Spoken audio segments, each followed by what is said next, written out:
I feel like obviously boxing fans in general suffer from recency bias. So recency bias, for those that don't know, is when basically when something recent happens, you tend to overlook the past. So you only take into account the thing that happened first, like very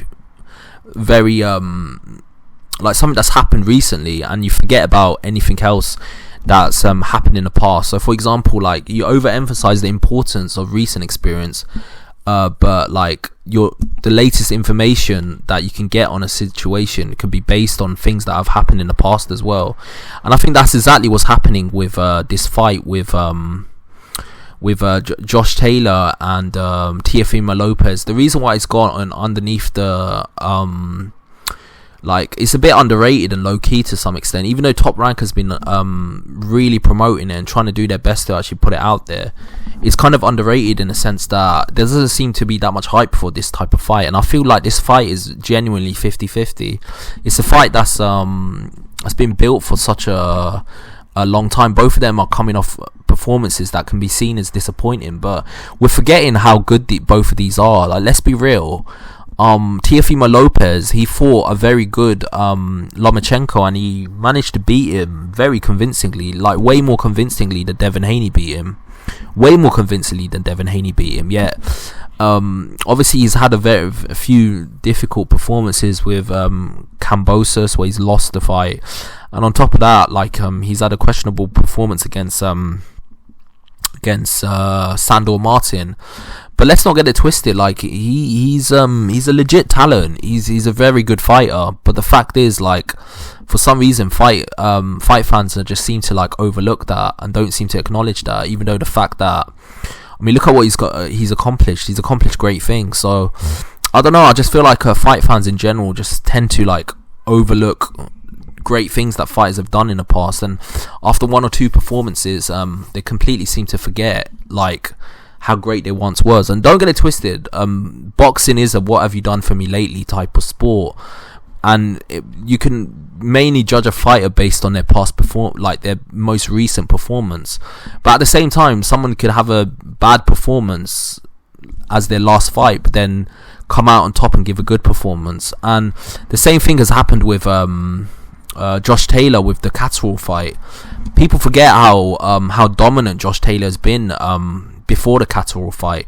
Yes, that one fight, I think Catterall won it and he should have been undisputed, but let's not get it twisted. This guy ran through the entire light welterweight division and he completely wiped it out. He's beaten top fighters, like really good fighters, and he's made it somewhat easy to some extent. Like, he's made it look easy. So for my money, I just feel like fight fans in general, they just tend to overlook like how they don't tend to acknowledge like the good things other people have someone has actually done in terms of accomplishments. They just tend to overlook it for some reason. But yeah, so what do you think about this? Do you think what I'm saying is true, or do you think we should just base this all upon recency bias and just like base it upon like what people have done lately? I feel like this is a fight that's getting overlooked. I mean, it's a really good fight, but for some reason people just don't care. But yeah, tell me what you think. Maybe we should I'm just thinking like from like we should look at the whole picture, not just look at just one performance that someone had negatively. You shouldn't just look at one performance that someone done recently and think that means that they're completely washed up. I mean, both of them are like young fighters. They're not old fighters. They're not fighters that are over the hill. They're still somewhat in their prime. They just gave a few performances against styles that wasn't up to their liking.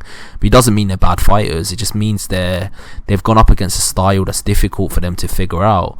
This next fight, I think, is a good fight for both of them because it can show like how good either of them are. Like if they're in a position to like one of them wins the fight, then it'll be great. It'll be great for their career. Beating so for example, if Josh Taylor beats Teofimo Lopez, or if Lopez beats Josh Taylor, you can argue that it's the biggest win of their career. It probably is the biggest win of their career.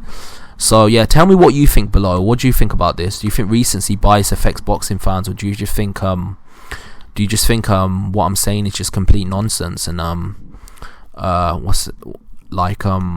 we should just take into account what they've just performed in their last fight. That should be the main barometer of how good someone is. Tell me what you think below, and like and subscribe to the channel. I've got a lot more content coming your way. Peace.